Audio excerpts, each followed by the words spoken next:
Section 1. A troubled beginning, Hitler's formative years. Adolf Hitler's early life was marked by instability and hardship. His formative years were a complex mix of personal struggles and societal influences that would later shape his worldview. Born in Austria in 1889, he experienced a difficult childhood. The rural setting of his early years was a stark contrast to the urban environments he would later inhabit. His father, Alois, was a strict and authoritarian figure.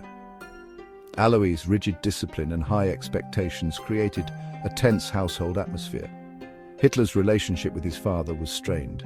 The constant conflict and lack of emotional support left a lasting impact on young Adolf. My father was a harsh man. His strictness was something I could never understand or accept. Our relationship was never easy. The constant arguments and misunderstandings created a chasm between us. Hitler's academic performance was poor. He struggled to find interest in the subjects taught at school, often clashing with teachers. He dropped out of school at the age of 16. This decision marked the beginning of a tumultuous period in his life. He aspired to be an artist, but was rejected by the Vienna Academy of Fine Arts. This rejection was a significant blow to his ambitions. This rejection fueled his resentment and sense of failure. It was a turning point that deepened his disillusionment with society. Hitler drifted through Vienna, Austria, in his late teens and early 20s. He spent these years in a state of aimlessness and frustration. He lived a life of poverty and isolation. The harsh realities of urban life only added to his growing sense of alienation. He became increasingly exposed to extreme nationalist and anti-Semitic ideas during this time. These ideologies began to take root in his mind. Vienna, a melting pot of cultures and ethnicities, became the breeding ground for his later ideologies. The city's diversity both fascinated and repelled him. Vienna was a city of contradictions. It was a place where beauty and decay coexisted. It opened my eyes to many things, both good and bad, some of which would shape my future beliefs. The experiences and observations from these years left an indelible mark on my psyche.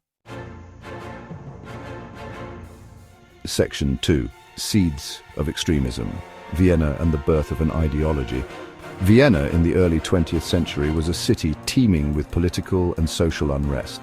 The streets were filled with the echoes of discontent as various factions vied for power and influence. The Austro-Hungarian Empire, once a great power, was in decline. Its weakening grip on its diverse population led to rising tensions and a sense of impending change. Amidst this backdrop of uncertainty, extreme ideologies like pan-German nationalism and antisemitism found fertile ground. These ideas began to take root in the minds of many who were searching for answers.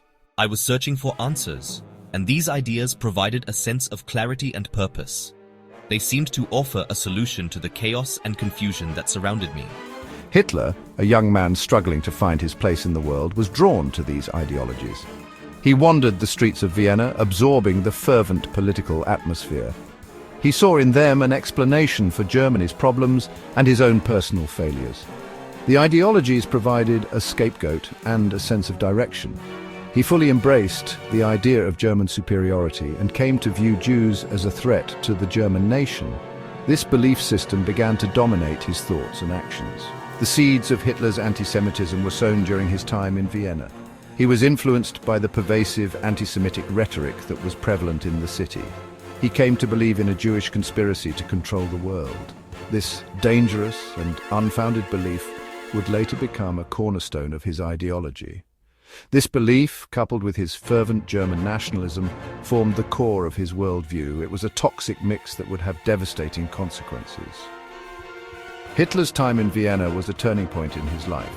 It was here that he began to shape the ideas that would later define his political career.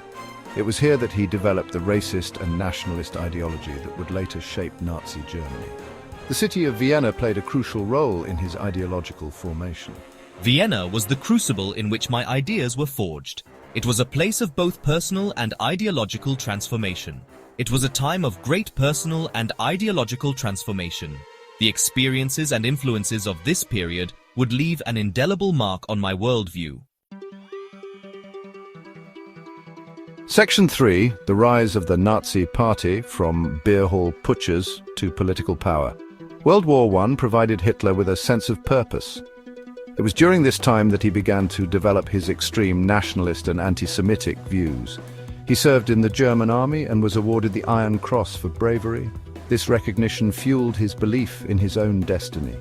The defeat of Germany in 1918 came as a bitter blow to him. He felt betrayed by the politicians who signed the Treaty of Versailles. Hitler returned to Munich, Germany. It was here that he found a new direction for his life. He joined the German Workers' Party, which would later become the National Socialist German Workers' Party, or Nazi Party. This was the beginning of his political career. He quickly rose through the ranks, becoming its leader in 1921. His leadership style was both charismatic and authoritarian. Hitler's oratory skills and charisma were unmatched. His speeches were filled with fervor and conviction. He could captivate an audience like no other. His ability to connect with the masses was a key factor in his rise to power. Hitler's oratory skills and charisma attracted a following. People were drawn to his vision of a new Germany. The Nazi Party exploited the economic chaos and political instability in Germany during the 1920s. They promised solutions to the nation's problems.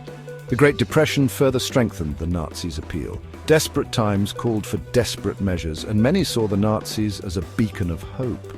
The Nazis promised to restore German pride and prosperity. Their propaganda was powerful and persuasive. They appealed to the fears and frustrations of a disillusioned populace. Many Germans felt abandoned and were eager for change. We promised a new Germany, one that would rise from the ashes of defeat. Our vision was clear and unwavering, and reclaim its rightful place in the world.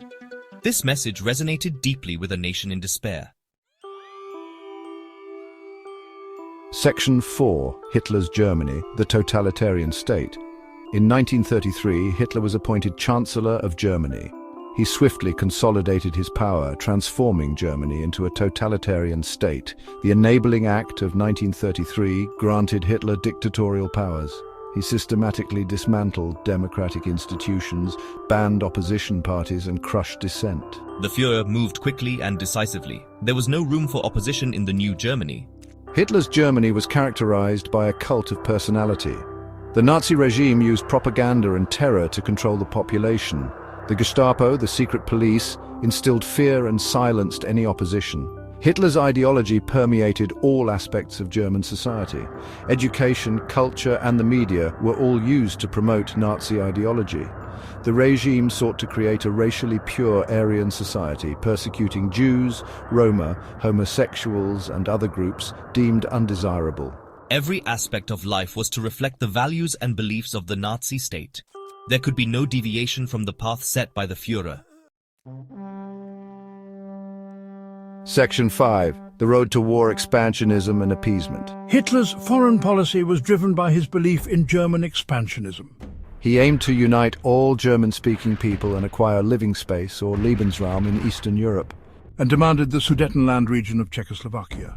He annexed Austria in 1938, an event known as the Anschluss. In violation of the Treaty of Versailles, Hitler remilitarized the Rhineland in 1936. The policy of appeasement pursued by Britain and France emboldened Hitler. The Munich Agreement of 1938, which ceded the Sudetenland to Germany, proved to be a fatal miscalculation. It only served to postpone the inevitable conflict. Hitler's appetite for conquest grew. Section 6. World War II. From Blitzkrieg to Total War. On September 1, 1939, Germany invaded Poland, marking the beginning of World War II. Hitler's Blitzkrieg, or lightning war, tactics initially proved highly effective. German forces conquered much of Europe in the early years of the war. The Battle of Britain from 1940 to 1941 saw the Luftwaffe, the German Air Force, engage in a strategic bombing campaign against the United Kingdom. The tide of the war began to turn against Germany with the invasion of the Soviet Union in 1941. The Battle of Stalingrad from 1942 to 1943 marked a turning point in the war. The Allied victory in North Africa and the subsequent invasion of Italy further weakened Germany's position. Section 7. The Holocaust, Genocide and Crimes Against Humanity. While waging war across Europe, the Nazi regime carried out the systematic genocide of Jews known as the Holocaust. Millions of Jews, along with Roma, homosexuals, political opponents, and others deemed undesirable, were murdered in concentration camps, extermination camps, and through mass shootings. The Holocaust stands as one of the most horrific crimes against humanity in history. It was a calculated and systematic attempt to exterminate an entire people based on their ethnicity. The horrors of the Holocaust serve as a stark reminder of the dangers of unchecked hatred, prejudice, and totalitarianism. The world vowed never again, yet genocide and crimes against humanity continue to plague the world. Section 8. The fall of the Third Reich, defeat and devastation. As Allied forces advanced on Germany from both the east and the west, the Nazi regime crumbled. The D-Day landings in Normandy, France on June 6, 1944, marked the beginning of the end for Nazi Germany. Hitler's health deteriorated and his grip on power waned. He committed suicide in his bunker in Berlin on April 30, 1945, as Soviet forces closed in. Germany surrendered unconditionally on May 8, 1945. World War II left Europe in ruins, with millions dead and countless lives shattered. Germany lay in ruins, its cities bombed and its economy devastated. The world was forever changed by the conflict. Section 9. Legacy of a dictator. Lessons for humanity. Adolf Hitler's rise and fall represent a dark chapter in human history. His ideology of hatred and racial superiority led to the deaths of millions and plunged the world into war. The Holocaust stands as a chilling reminder of the dangers of unchecked prejudice and totalitarianism. The lessons of Hitler's regime are as relevant today as ever. We must be vigilant in defending democracy, promoting tolerance and confronting hatred and extremism in all its forms. Education and remembrance are crucial to preventing history from repeating itself. The legacy of Hitler's dictatorship serves as a constant reminder of the fragility of peace and the importance of upholding human rights and dignity for all. It is a lesson that we must never forget.